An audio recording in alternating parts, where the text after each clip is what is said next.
Right. Good morning, ladies and gentlemen, and welcome to our latest webinar, which is entitled HMRC Recent Tax Cases of Interest, which will be presented by my ABG colleague, Tim Palmer.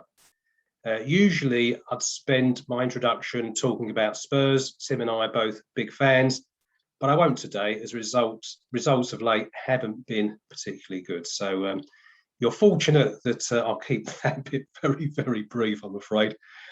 Hopefully, you'd have either downloaded a copy of the notes or, as I have, printed them out, which is not very green, I know. There's notes and examples there that accompany the presentation this morning. If you haven't done so, the link was on the webinar confirmation, or alternatively, you'll find them on our website in the publications area, which you'll be able to download. Tim will talk for about an hour and he'll then close with his conclusions. We're a bit tight for time this morning, so unfortunately we're not going to run a Q&A session, but if you have questions, please include them on your feedback form and someone from ABG will get back to you very, very shortly. You'll receive a link to our online Google feedback form directly from Zoom shortly after the session closes. I think that's it. Tim, over to you. Right, thank you very much, Mark. Good morning, everyone. Welcome to this ABG webinar, Recent Tax Cases of Interest. I'm Tim Palmer, I'm a consultant with ABG. This is going to be a very practical session. As Mark said, I think the best thing you can do to gain value out of this ABG session is to download the notes, and then you might want to mark them up with my extra comments. So I would have a copy of those notes handy now, and you can mark them up with the extra comments. It's going to be a very practical session. I'm going to add in extra things. You might not always agree with everything I'm saying, but hopefully you will. And you want to jot down the extra comments as we go along. Right, if you can go to page 2 of your notes, I'm going to cover lots of different tax cases on lots of different areas, such as capital allowances, IR35, VAT, all sorts of things. And then I'm going to give you some thoughts about what ABG could do for you in certain areas as well. So very practical session. Jot down the extra items as we go along. Now, capital allowances. There's been a very big case on capital allowances recently. And if you look at the top of page 2, the case is JRO Griffiths Limited. I don't know who their accountants are. I tried to find out, but I couldn't. But it would be fascinating. I would have loved to have dealt with this case in practice. Can I just say one thing? In the 80s, I worked in the tax department at P&O, the shipping group. And at that stage, they owned Bovis. And we had some incredible capital allowances claims, which I was very heavily involved with in the early 1980s. And ever since then, I've been fascinated by capital allowances. I've done some very big work on it in the past, been to revenue meetings and been very successful. The JRO Griffiths case, very recent one on page 2. Well, before we look at it, can I just remind you that this is an incredible time for clients, for companies to claim really high capital allowances. Can I just reflect for 2 minutes? Because obviously companies have got this super deduction first year allowance now for a limited time up to March 2023 of 130%. And I've just recently written a blog for ABG on the capital allowances regime, and you might want to have a look at it. I'm not sure, I think it's about to go on ABG's website, but you might want to have a look at that as well. But these are incredible times for companies because they can claim this super deduction of 130% on brand new qualifying plant and machinery up to March 2023. They can also claim the annual investment allowance if they prefer to, which gives them 100%. You do have to be a bit careful with the super deduction because the only drawback is that when you sell it, you're going to get a balancing charge in most cases of 130% times the proceeds. So if you look at my blog that's going to appear on the ABG website, you can get a bit more detail on that. But these are incredible times for companies, but in particular businesses claiming capital allowances. Now let's just have a quick look at this JRO Griffiths case, which I think is a fantastic case, which they were always going to win. And quite often in correspondence, in arguments, the revenue get the wrong track with capital allowances, and they try and deny capital allowances when they shouldn't do. And this is a classic case here. Griffiths, they built this warehouse to store potatoes and to keep the potatoes at the right temperature to avoid condensation. And the key thing, so that they could succeed, was that it was an item of plant with which they carried on their business. That was the main thing, really. It played a role. Now, when clients say to me, if I'm doing ABG work or whatever, if clients say to me, can we claim this item as plant? What I do, I go to the tax legislation. And if you look on page 2, there are 3 lists. Yeah. And list A, you could mark this up. Anything in list A is never going to be plant because it's part of the premises, part of the building. So anything in list A is not plant. You won't be able to get plant capital allowances on it. But there may be the odd thing that you could claim the structures and buildings allowance on, a 3% straight line. We'll come to that in a moment. So there's 3 lists, A, B, and C. You could write in A, not plant, but you might be able to get the structures and buildings allowance on occasional items in list A. Most of those items are items in list A that's part of the premises, part of the building, and they won't qualify as plant. Now, list B is excluded structures, so you're never going to get anything in list B as plant. But again, because they're structures, you might be able to get the 3% structures and buildings allowance on a lot of those items. Can I just say a couple of words on the structures and buildings allowance? I did say I'm going to throw in extra things today. A lot of people, a lot of accountants really dismiss it, and they feel that, oh, it's only 3% straight line when you construct a commercial building. I think it's quite valuable, right? And the reason I think it's valuable is, and you might want to note this point, if you have a client that constructs a commercial building, you can get 3% straight line every year on the cost of construction. And you might think that's not a great deal, and I agree, it should be much higher. But the beauty of it is that if you ever come to sell that building, the purchaser steps into your shoes and takes over the unclaimed capital allowances. Now, what you can do, and what I have done several times in the past, is when somebody sells a shop, a restaurant, an office, automatically the unclaimed capital allowances, structures and buildings allowances, will pass to the purchaser. But what you've got to do before you sign that contract is charge him for those allowances. It's a deferred taxed asset. And I've done that several times. Solicitors have got involved and they didn't like it at the start, but if you insist on it, they'll pay for it. So that is a real asset. So it's really worth claiming. And the other thing to remember with the structures and buildings allowance, which a lot of people miss, you get the allowance on constructing a commercial building, but you can also claim the allowance when you renovate an older existing building. A renovation would be, for example, putting in a massive spiral staircase into a restaurant. You could argue you've renovated the building. We did a claim a long time ago now where there was a jeweler's shop near Hatton Garden, and this was such an old shop, but they knocked out the whole of the window and completely revamped it, and we got the structures and buildings allowance on the renovation of that older building. So a lot of assets to that allowance. Leave you to look at that. You can go away and have a look at that. Right, getting back to the notes here, list C on page 4, in general terms, anything in list C, in very general terms, qualifies as plant. So A and B, no, but the 33 items in list C on pages 4 and 5, they qualify as plant.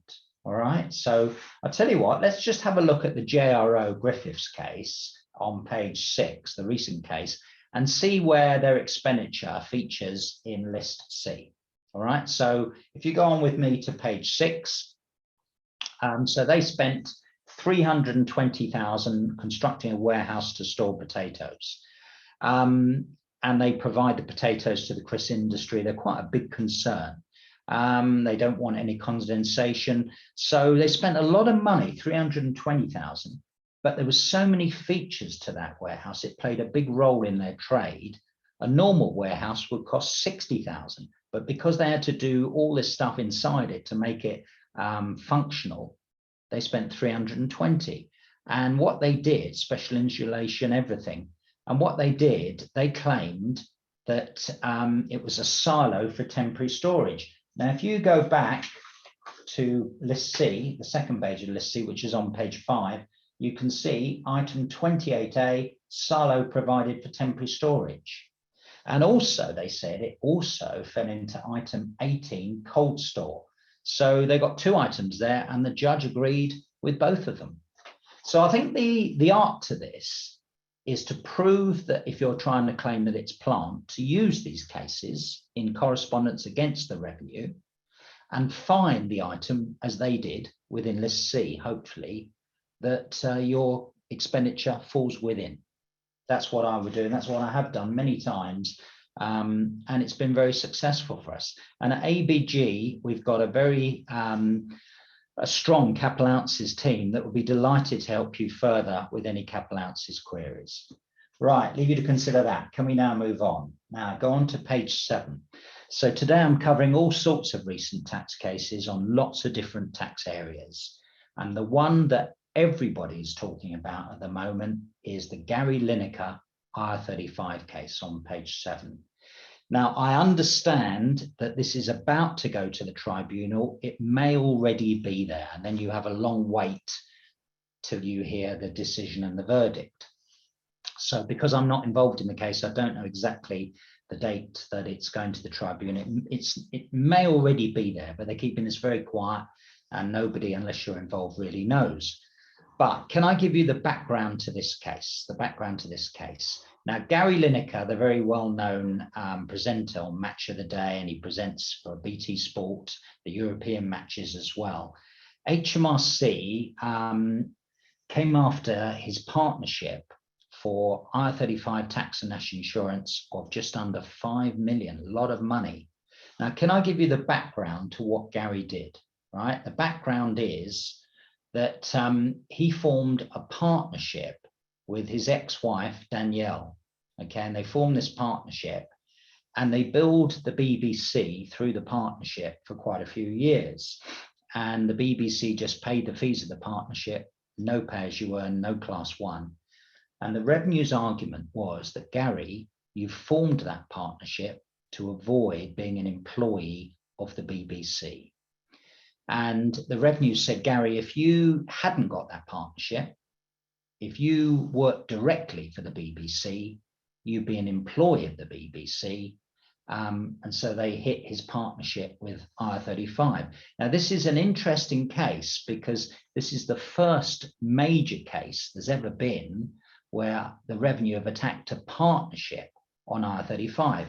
Everyone always thinks, oh, it's Fred Limited, personal service companies. But if you look closely at the legislation, IR35 can be applied against a partnership or a personal service company. So it's 2 things. And so the revenue attacked the partnership and said he only formed a partnership to avoid being an employee of the BBC. Let's put that previous slide back. And they've demanded pay-as-you-earn and class 1 IR35 from the partnership of approximately 5 million. And the case goes to court, if it's not already there, very shortly. Right, now, what will the BBC be trying to prove? You could note these points down. Now, I specialise in IR35. I've done many, many lectures and webinars on it. Over the last year, I've probably done about a dozen, maybe 15 across the UK, and it's very much my area. I've been involved in it since it came in the year 2000. And if I was the revenue, and I'm sure the revenue will be doing this, they will be trying to prove that Gary Lineker, for the revenue to win, is an employee of the BBC, and the revenue will be trying to prove that he has very little creative input into that program. So look at the screen, and it's in your notes as well, on page 7 and page 8. Page 7. What will the revenue be trying to prove? Well, they will be trying to prove that he's following an auto cue the whole way through. that he's got very little creative input into the program. All of this depends on the facts, but if this is the facts and his script's written for him, that entire show is written by a script writer, if he has very little creative input into the program, he makes jokes all the time. Are those jokes written for him the whole time by a script writer? I'm guessing they are, but I don't know. He quotes statistics the whole time. Now, I would imagine a BBC guy gives him those statistics, passes to him quietly during the program.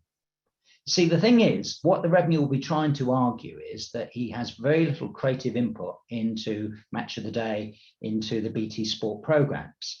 The Revenue will be trying to argue that he's like perhaps shades of the cases the Revenue won on R35, Eamon Holmes, Krista Ackroyd, Joanna Gosling, Tim Wilcox, all of these BBC people, Eamon Holmes is ITV, but all the BBC people have lost recently because they didn't have that much creative input and they were controlled by their producers. So all of this depends on the facts, which I haven't got access to. We will have when the case is reported. But I do fear for him. But it'll be very interesting to see the outcome depending on the facts involved. If he has massive creative input into the program, he will win, and they've hired a deemed self-employed person. If he has very limited creative input, I fear that he will lose, a bit like Eamon Holmes. It'll be very interesting to see the outcome of that case. Fascinating, all right. I prefer, as a Tottenham fan, to think of Gary Lineker not as the presenter, but as the excellent goal scorer for Tottenham when I was there, the FA Cup semi-final at Wembley, when he scored 2 goals to beat Arsenal. Those were the days, and I wonder if those days will ever be repeated in the near future. We shall see. Right, now, if you move on with me, the next R35 case is on page 8 of your notes, and Northern Light Solutions. Now, this is a case that the Revenue were always going to win. And I back the Revenue 100% on this case because I think they were always going to win it. And this case, again, you've got Robert Lee, the individual, this time not through a partnership, but it's through a personal service company. And he built the Nationwide Building Society through his company, Northern Light Solutions. And the Revenue did the standard thing. They argued that if he didn't have the protection of his company, if he was working and engaged directly by the Nationwide, he would be a deemed employee of the Nationwide. And I must admit, I agree totally with the Revenue here in this case, because I hate to say, but based on the facts, and I really studied this case, I think he was always going to lose. And the Revenue gave 12 arguments why he would have been a deemed employee of the Nationwide. I've reproduced them on page 8. I agree with them. I think the Nationwide exercised a lot of control over him. There was mutuality of obligations.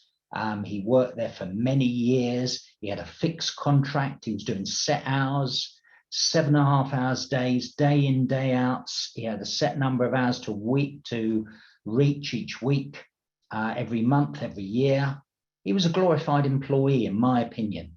He was part of the Nationwide team. He was subject to their standards and control and framework, set hours, fixed term contract. I think one of the big things was he had very little financial risk, and he was like a fixed term employee on a full-time contract.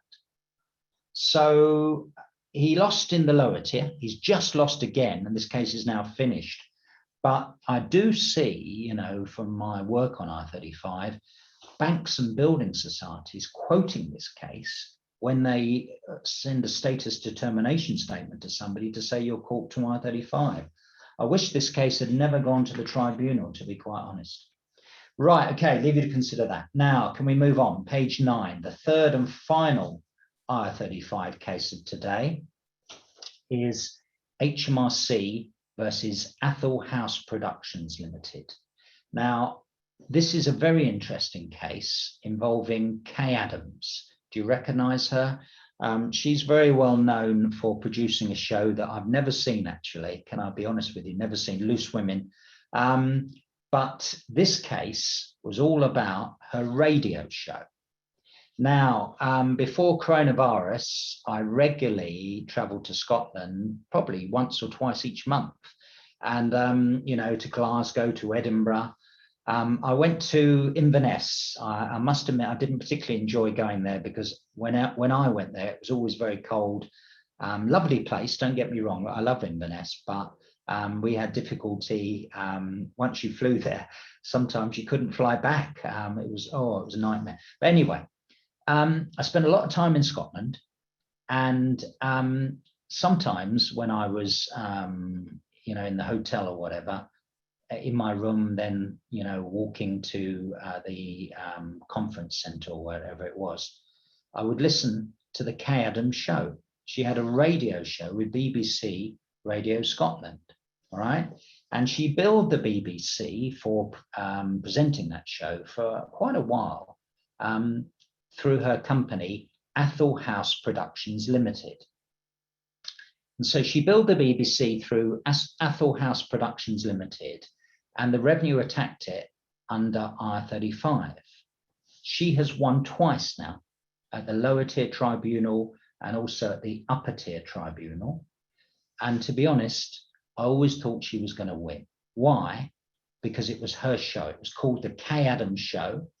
And I think if she hadn't have had a company, if she'd have billed the BBC Radio Scotland for her show, they would have hired a self-employed person. She had her own brand, very much a self-employed person they were engaging. The name of her show was called the Kay Adams Show. When you think of Adams, I always think of the Addams Family. Do you remember that? Incredible show, but it wasn't quite like that. Anyway, they were hiring a brand name. Now, the reasons why she won, and she would have been self-employed if she'd have worked directly for the BBC Radio Scotland as an individual, or as follows. She had a massive creative input into the show. She wrote the scripts the night before. She chose the guests. She contacted the guests. Her producer had very little input into that show. She did everything. She had freedom that when somebody rang up and it was an interesting caller, she could carry on at her discretion. If it wasn't, she cut them off. She was always going to win. But the strange thing to me, I don't understand this, is that she won easily at the lower tier tribunal. She's just won very easily at the upper tier tribunal. And the revenue have now announced that they're going to the Court of Appeal. 2 defeats. I think they will get a 3rd defeat. If you read the magazines and the internet on this case, most people believe she will win again. I'm very surprised that HMRC have decided to take that to the Court of Appeal. The downside by going to the Court of Appeal is that takes priority and it delays all the other cases that are lined up, which is a bit annoying. Right, okay, leave you to consider that. All the details are there in the notes on page 9. I think she will win her case in the Court of Appeal. And again, ABG, we have some really great guys on I-35. So if you ever need any assistance on any aspect of I-35, please contact us and we'd be delighted to help you. My favorite case, go to page 10 of the notes. My favorite case of the last year is this one. I think this is a wonderful, it makes you good to be alive, this, and to be involved in tax. Robert Osborne, the deep sea diver. Now, Robert Osborne, the deep sea diver, this is all on page 10. This guy was a bit concerned that obviously he was getting older and he was worried that he was a saturation diver. Now, I know all about diving, and this, to be a saturation diver, it's the toughest deep sea diving of the lot. You've got to be incredibly fit. And so he was a bit worried about it. So he went to see his doctor and he said, this is putting a huge strain on my heart, my lungs, my breathing, because I'm down there doing this deep sea diving for a long, long time. And the doctor said, well, you need to go to a specialist fitness trainer to get you doing the fitness training to look after your heart, lungs, and breathing. Nobody else, you or me, would not have this specialized fitness training for deep sea diving. I mean, I use a trainer and I'm very much into my fitness. I do 10K races. I'm doing one in Malu this coming Sunday, a 10K. I do a lot of it. But, the training he has is nothing like mine. His training is very specialized towards deep sea diving. And he found a brilliant trainer, who was very good, but very expensive. And he really thought what he was doing, the personal trainer, was perfect to help him for his deep sea diving. He went to see his accountant, and the accountant said, well, you should claim it as a training deduction, the personal training fees. You'll travel to the gym, and the deal is you've got to be a gym member to get that trainer. So 3 things you should claim for your personal trainer's fees, travel to the gym, and the gym subscription. Now, the deep sea diving, the personal trainer was quite expensive. So it was quite an expensive item of expenditure, and he claimed all those 3 things. Can I make it very clear? If I'd have been Robert Osborne's accountant, I would have claimed those 3 things as well, because I do feel it was wholly and exclusively for the deep sea diving business, all of those 3 fitness things. But I would have been worried that the revenue would have made a claim for that there was duality of purpose, that he's benefiting as a human being, if you like, from and personally from the fitness training. So that would always be my worry in the back of my mind, that I would have claimed it as wholly and exclusively for the purposes of trade. But I would always be worried that the revenue would say, well, you can't have it. It's not allowable because it's not wholly and exclusively for the purposes of the trade. There's duality of purpose here. And that's exactly what the revenue did in practice. They wrote to him and said, you can't claim it. There's duality of purpose. He appealed and he went to the court, to the tribunal. And a brilliant judge, I mean, I've read the judge's case report on this several times. Brilliant judge. The judge looked at it very thoroughly, very carefully. He understood saturation diving, extremely dangerous, and he understood why Robert Osborne had spent the money. And he said it's exclusively for your trade. It was your only motive to prolong your career as a deep sea diver and make it more safe for you. And the key thing, the judge said, any improvement to your general fitness was incidental. So he won. Now, I understand, if you turn over to page 11, that the revenue are appealing against this case. And I'm certain that they will get their big boys onto it. They're, an army, if you like, of revenue barristers and all sorts of people. And if you go to page 11, I think the first thing that the revenue will do is they will refer, look at your notes on page 11, to Malu versus Drummond. Do you remember this lady barrister's case where the lady barrister claimed the cost of her barrister's clothes as a trading deduction? Again, I would have done exactly the same. She only wore those clothes in court or traveling to court. Okay, so this lady barrister, she claimed the barrister's clothing. I would have done exactly the same, and I would have felt very confident of winning, because I think those barrister's clothes were wholly and exclusively for the purposes of her trade. She lost the case. The judge, can you believe, said that the clothes were needed to preserve her warmth and decency as a human being. Famous quote that's always quoted, and she lost. Duality of purpose. Don't you think the revenue will quote that sort of specific case and try and apply it to Robert Osborne? I'm sure they will. Now, the other day, somebody said, what would you do in your ABG capacity if you were, say, ABG were acting for Robert Osborne? What would you do? Say, if you were going to the tribunal, what I would do, I would argue that surely the fitness training for Robert Osborne is similar to that of a professional boxer. Now, we've acted for professional boxers in the past, and we've got their fitness training totally allowed because it was specific to their trading activity. So I think there's a parallel there, and that's the sort of line I would go down. Can I make a hypothetical example? One more thing, and then we'll move on.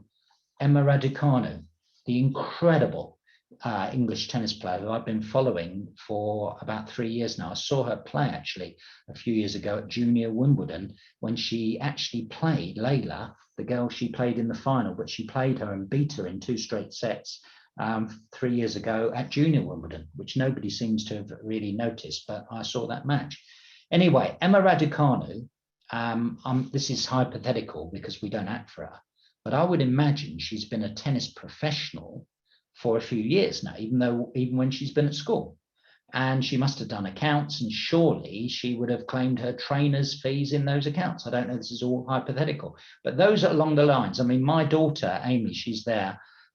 She was a very good tennis player, and they asked her to go full time. She didn't, but because of her and my interest in tennis, you know, I followed all of this, and that's the parallel that I would give, if you like. It'll be fascinating to see the outcome of the Robert Osborne case if and when it goes to the upper tier tribunal, which I understand it is going to go. So very, very interesting, and watch that case. As I say, I would have claimed the expenditure if I was Rob Osborne's accountant, but I'd be a bit concerned over duality of purpose. Right, I will leave you to look at that. Right, now go to page 12 and the next area. Employed or self-employed. Do you know, I regularly do quarterly tax updates all over the country. I've been doing that for decades now. And there always seems to be, every single quarter, at least one case on the subject of employed or self-employed. It's an area that I've been very involved in for over 20, 25 years now. And this case, Mr. Phillips, is a fascinating case, recent case on page 12, because the revenue got trapped a bit here in this case.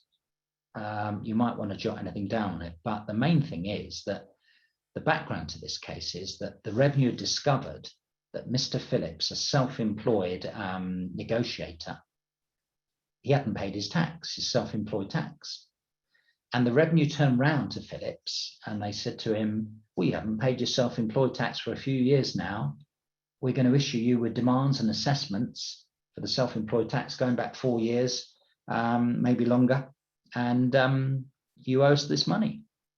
And Phillips turned round and said, I don't owe you this money, because my major client during this period is C&G, the insurance broker, and they've been employing me during this period, and you need to get the tax, the pay-as-you-earn and national insurance, because that's what it is, pay-as-you-earn and national insurance, from them. The revenue turned round and said, no, Mr. Phillips, you are definitely self-employed. This is nonsense. We are going to issue these assessments to you as a self-employed negotiator. You are due to pay them. You are not employed by C&G. This is the revenue. And he insisted he was. So he appealed against the assessments. This is very unusual. It's normally the other way around, but he appealed against these assessments. And he said that he was an employee of C&G. So you might want to write in, the revenue went to court arguing that he was self-employed. You don't normally get this. This is why this case is so fascinating. So the revenue went to the tribunal and they had to prove that he was self-employed. And we've listed their arguments, and they were very good arguments that they gave, and they're listed on page 12. If you're more interested, you could Google the case, and the revenue were determined to win because I think he definitely was self-employed, and they did win. But the beauty of this case is you could use all these arguments against the revenue in the future. So fascinating case. The revenue won and he was self-employed. Now it's interesting that that case came up fairly recently, because a while ago, because I'm very involved in the construction industry in practice, and ABG is a very strong construction industry's tax department that we help lots of people, clients and accountants out equally in equal measure. And because of my Bovis connections decades ago, I've always been involved in CIS. And a few years ago, I stumbled across the Mr. Coffee case, which is on the next page, page 13. And this case is so similar. This is an older case, but it's worth noting. So I've never known a case like this. This Mr. Coffee, he practically retired. He was a builder. And then he did some major development work for a pharmacist. And the revenue investigated him and said, well, you haven't paid the tax on this, your fees from the pharmacist, very similar to Phillips, you owe us this self-employed tax. And Coffey said, no, no, no, I don't, just like Phillips. He turned round and he said, when I did all the work for the pharmacist was employing me, and you should go after the pharmacist for the pay as you earn, just like Phillips. So fascinating case. Again, he lost, and the revenue were arguing quite strongly that Coffey was self-employed. They issued the assessments and they won. But I think there's even better arguments in that case. So you want to have a look at it again. Second case, the revenue arguing that somebody was self-employed. Use the revenue's arguments against them. Do you know, I'll say one final thing, right?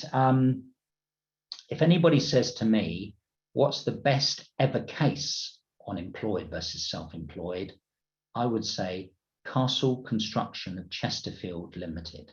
Castle Construction. If you want a case how to engage a self-employed person, you should have a look at the Castle Construction case. I haven't got it in the notes today, but I'm trying to really help you with extra things that you might find interesting and very useful. We've used the Castle Construction case at ABG quite a lot as well in our arguments, and it's been very successful.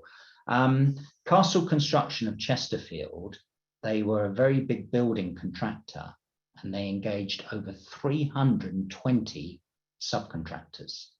And the revenue went up to Chesterfield and said, all of these guys should be on your payroll. You owe us a fortune. They issued a £600,000 pay-as-you-earn demand to get things rolling. And Castle Construction were very aware, I think, that the revenue one day would do something like this. And they were prepared, and they had engaged the builders as self-employed builders. They were doing all the right things.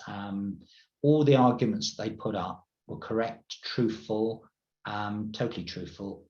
And they won. And they didn't have a penny of pay-as-you-earn to pay at the outcome of that case. So a good case for you to use in your research how to engage self-employed individuals would be Castle Construction. Leave you to have a look at that. Right, time is moving on. So can we move on to the next area? And very briefly, page 14, inheritance tax. Now, did you read the Sunday Times at the weekend and the recent internet comments where there are record numbers of IHT collections by the revenue at the moment? Do you know what? I think in reality, a lot of people can't claim this extra residence nil rate band of 175,000 times 2. It's not in the notes today, but you'll be aware that a few years ago, the revenue gradually introduced this extra nil rate band on death, the residence nil rate band, which is worth 175,000 on the first death, and then you can eventually get 2 lots if the second spouse leaves the family home to their child. Do you know what I'm seeing in practice? A lot of people are not eligible for it because they die with an estate worth more than 2 million. And if you die with an estate worth more than 2 million, you're not eligible for the residence nil rate band. Gradually they take it away very quickly. I think the figure now, once you've got an estate worth more than 2.35, you don't qualify for any residence nil rate band. And the nasty thing about that is, in calculating the value of your estate, you include all your businesses, all your farms, and you get no relief for business property relief or IHT. We've helped a few people with the calculations and we've given them advice about it. You've got to be very careful. But do you know what worries me? If you turn to page 14, the odd client can make a gift without speaking to their accountant, and then the consequences are horrific. And that's exactly what happened in the Kirsty Makin case of page 14. Now, this guy, Tom Makin, young guy, just 29, he was the son of the founder of JD Sports, the sports outlet, massive sports outlet across the UK. And this Tom Makin, a very good guy from everything I've read, he worked for his dad, and he obviously was quite wealthy, I presume. And can I use a very old-fashioned term, he bought a bachelor pad. You don't often hear that term being raised now. It still comes to mind because I'm used to that term many, many years ago.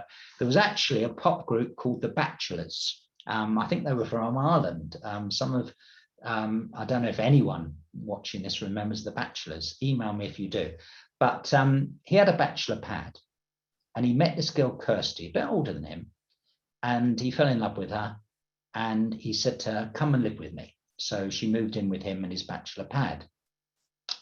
And they got engaged, and Tom Makin said to her, Kirsty, to show my love for you, I'm going to transfer now, before we get married, half of the value of my bachelor pad to you.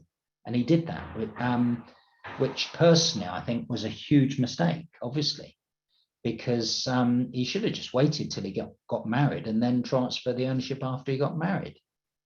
The tragic thing behind this case was he got engaged, transferred half of his bachelor pad ownership to his fiancée. Then they got married. And then I understand that when he got married, he needed some life insurance tests and everything to, when you get married, you have more responsibilities and everything. And when he had the tests, they discovered that he had bone cancer. And tragically, he died just after he got married. And when the executors were sorting everything out, they realized that he'd made this gift while he was engaged, no spouse's exemption, became chargeable, and the estate had to pay £300,000 worth of IHT. That could have all been avoided. Do you know, I quote that case to clients, and I put it in blogs and articles and things, because it illustrates how dangerous things can be if the client doesn't speak to their accountant first to get inheritance tax advice before they make a gift. Leave you to consider that. Very dangerous. Right, let's move on a shade now. And can I, in passing, go back to the construction industry for one moment, okay, and remind you about Whitford Development Company Limited, which is on page 15 of your notes.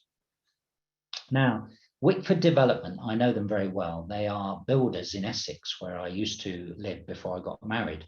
And they build these lovely homes. And what they do, Whitford Developments, they put in bespoke blinds into the homes, into every home. And they advertise it on their website. And they say they have a virtual tour of the houses. They build these new houses. And when you construct a new home, that's 0 rated. And they claimed that the blinds was a big feature, as it was, of their homes that they constructed. They paid independent subcontractors to come in and fit the blinds. And if you tried to remove the blinds, you would damage the walls, the plastering. They were part of the building, the home they constructed. So quite rightly, what they did, they claimed the input tax on the cost of the blinds over a few years, £42,000. I would have done exactly the same. The revenue turned around and they said, no, this is blocked input tax, you can't have it.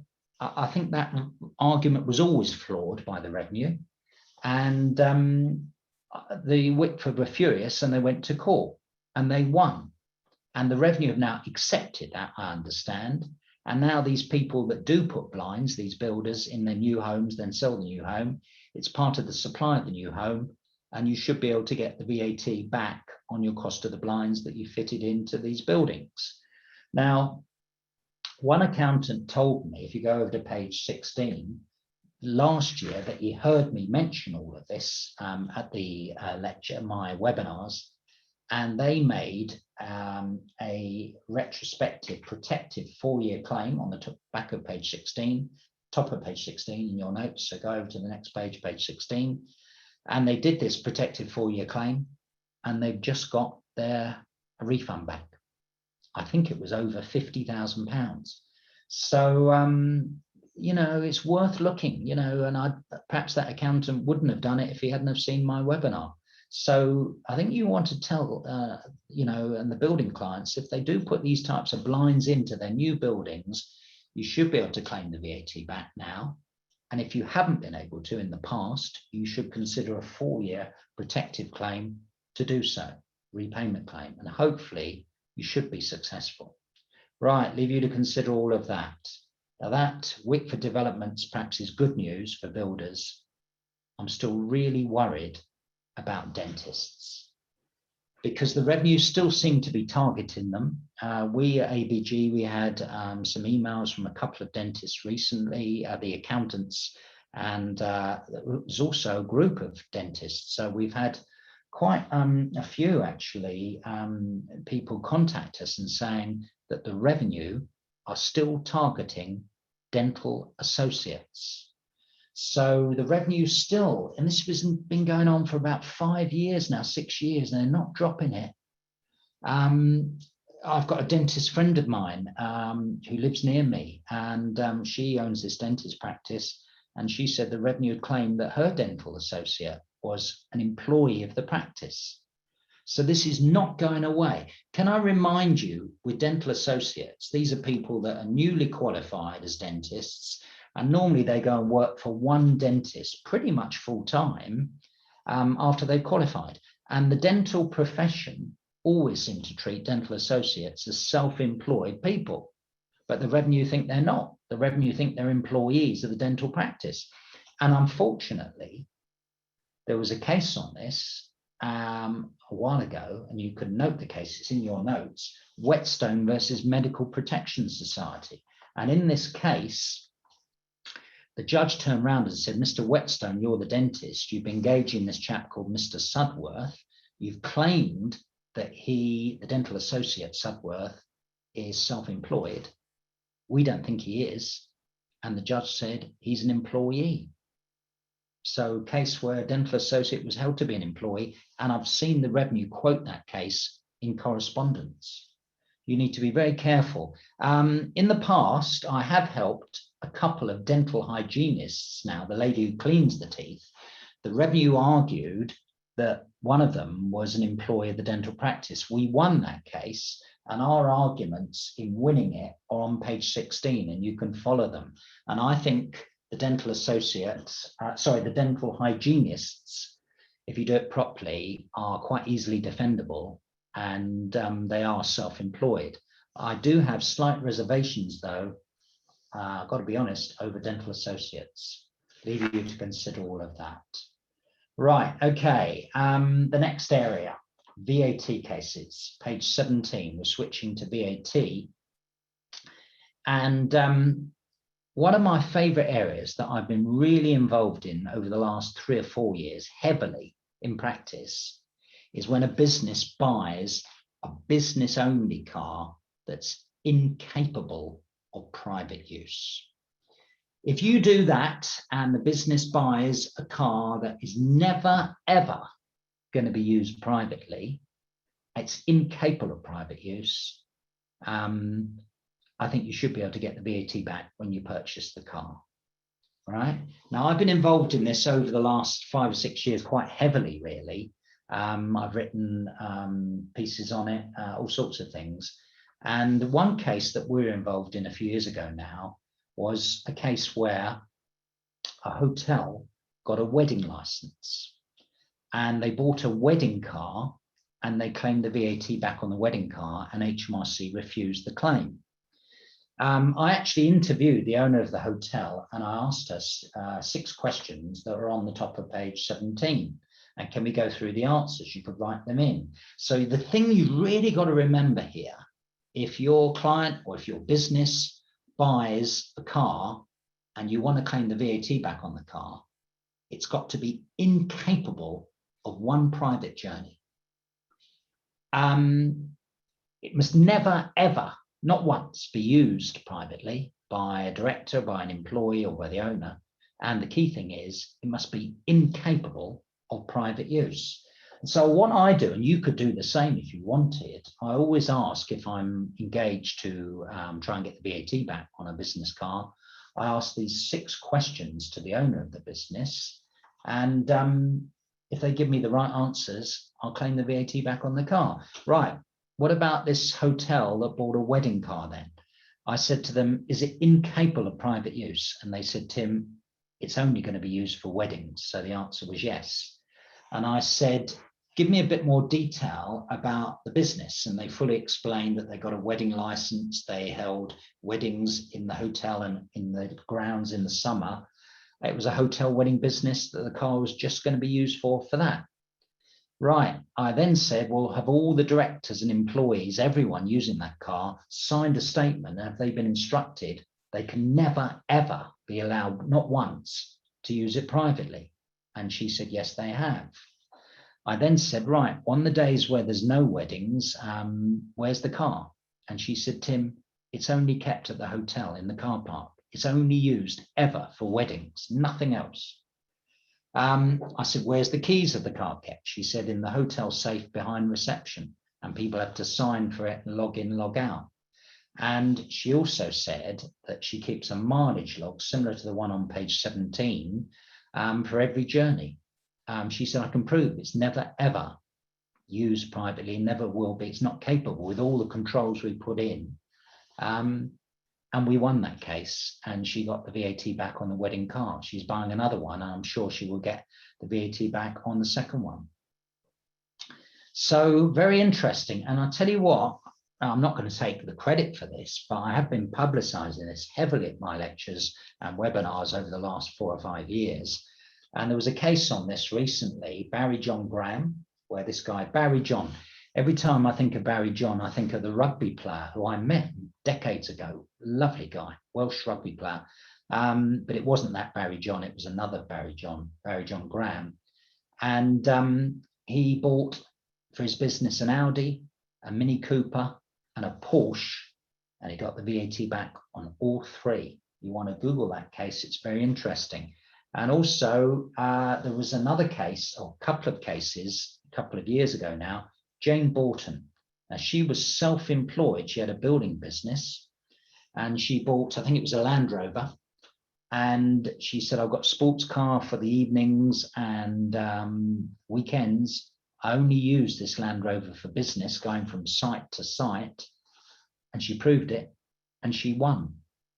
And the best ever case I've seen on this was Zone Contractors. If you look at that one, you could Google that, page 17. And they bought 6 cars, only used for business. They got the VAT back on all 6. So it can be done. Do you know what? I think this is an area where some clients miss it.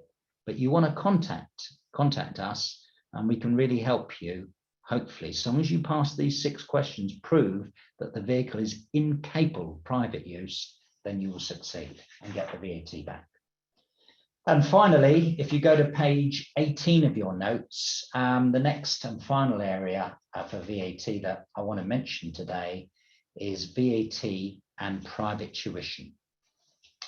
Now, I think this is very, very important. And again, a lot of people miss this. And I'd like to spend a few minutes just reminding you about the VAT exemption in this area. Right, let me go back to basics. If you look at the screen, and it's on page 18 of your notes. Right, the key thing is, if you're giving private tuition as an individual, so this doesn't apply to companies, but if you're giving private tuition in a subject taught at school or university, yeah. So if this subject that you're giving private tuition in is a subject ordinarily taught at school or university, then when you charge for the private tuition, you don't have to VAT register, and no VAT needs to be charged on your fees. Now, you've got all the obvious subjects like maths, French, teaching piano. We've had success with that because all of that's been taught at school. But people have engaged me over the last few years to try and get other subjects which HMRC dispute, and we've won them.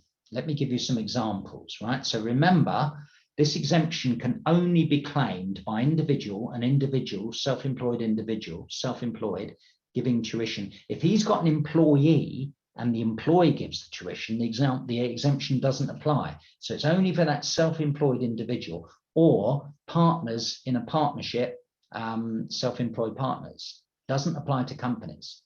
Right, let me remind you a few people, the slightly more obscure cases that we've had joy with. professional tennis coaches. A few years ago, I helped an accountant who was the accountant to a top West End tennis coach, and his fees were incredible, and he was over the VAT threshold, and the accountant had previously registered him for VAT. And I said, well, you don't need to. Tennis is taught at school, and you got this exemption. I went to Forest Public School in Snaresbrook, loved my time there. I was there till from 11 to 18, and Forest was a very sporty school, and we produced Mark Petchey, who went to my school. He was a bit younger than me, and he became a professional tennis player, played at Wimbledon. I saw his match at Wimbledon because I was very interested.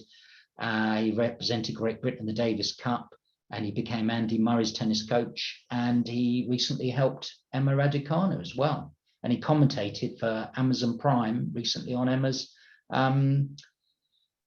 final. So tennis was taught at my school. I went through, used all of those arguments very heavily, and the revenue completely gave in. We won that quite easily. I mean, also we had a guy at our school called David Felgate, who became Tim Henman's coach as well, professional tennis player. Tennis was really heavily taught at our school. And I've got friends who went to Chigwell and Bancrofts all in our area. But I quoted Forest quite heavily, and we won our case very easily. And the other one where I've had massive joy with a few years ago now was I went to Ireland and did a lecture there well before coronavirus or anything like that. And I mentioned all of this. And these Irish accountants said to me, well, we've got some beautiful golf courses in Ireland with professional coaches there, golfing professionals who teach golf. And he said, we VAT registered them all. I said, well, you didn't need to if they're individuals. And they hired me. And I said to them, my wife, Bhavna, right, she has got two relatives who are both golf professionals. And one of them, Daniel, her nephew, went to a golf course at Bournemouth University. He's now a golf professional. And because of him, I did all the research, and we won for these Irish accountants, and we got all of them deregistered, and it was a massive success story. So incredible. So it can be done. I mean, you know, you just got to check out, and there's been a case, Marcus Webb, on golf professionals. So you've got to check this out. For example, this one, the Royal Yachting Association, that course is taught at a university, and we've got people involved in that, deregistered. They were previously charging VAT, they didn't need to. So if the subject is taught at school or university, ordinarily, you should be okay, and you should not have to charge VAT. You could contact us at ABG if you wanted any more further help. Now, I'm very conscious of the time, and really I've got to stop in a second.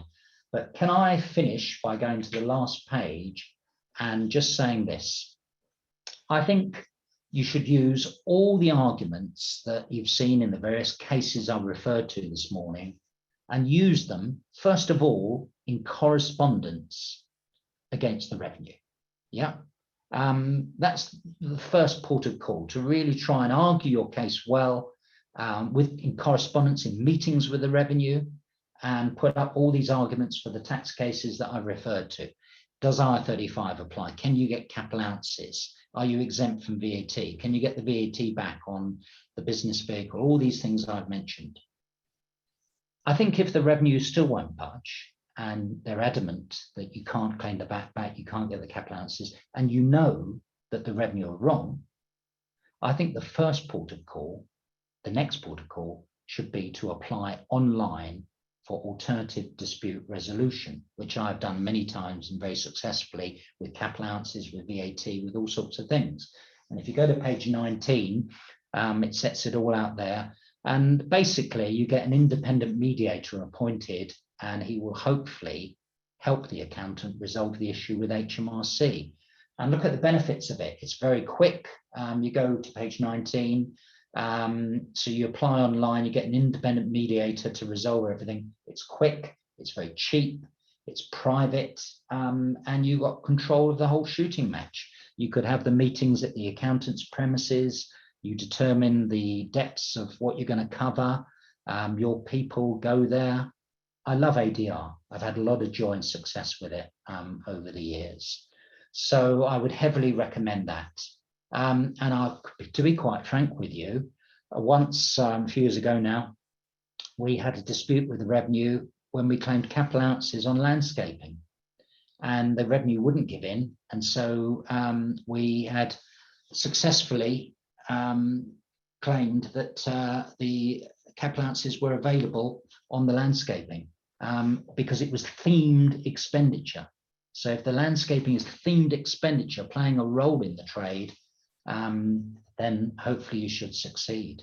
Right, so my conclusion in finishing this webinar, which I hope you found useful, is that use these arguments from the tax cases against HMRC, first of all in correspondence. If you're trying to argue that somebody's self-employed, have a look at the castle construction case that I mentioned. And then what I would do, if you're getting nowhere, HMRC are adamant that you can't claim it and you know they're wrong, I would apply for alternative dispute resolution. And you can always use us at ABG to assist you and help you in any of these areas. Right, I'm going to finish there. Hopefully you found that useful. Please contact us if you need any further help or assistance, and I look forward to seeing you soon. Can I thank Kay Merriman and all the people at ABG behind the scenes who put this on. Look forward to seeing you soon. And have a look at my blogs as well on the ABG website to cover some of the things I've mentioned today. Thank you very much. I'm going to end the meeting now.